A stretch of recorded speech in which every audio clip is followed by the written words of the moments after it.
Adam, what exercises would you recommend to correct a forward head?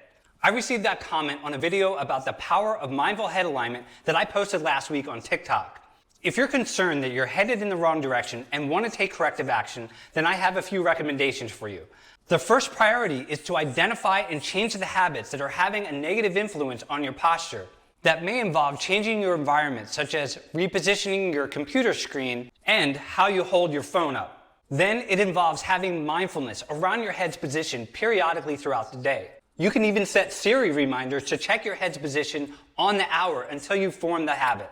Next, we need to address the tissues that have been subjected to holding up your forward head and preventing you from falling on your face.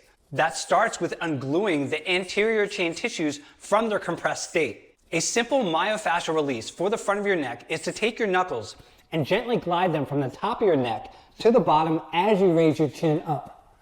Do it slowly for around 20 to 30 repetitions.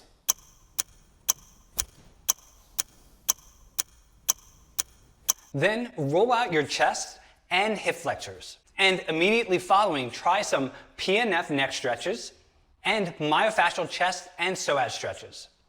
Next, reinforce your neck position with a standing cervical flexion glide.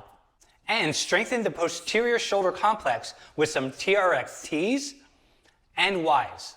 I know it may seem like a tall order, but that's what I believe it'll take to stay tall. For the exercises I mentioned, you can find the full-length instructional videos on my Athlete for Life app found on the Apple App Store and Google Play.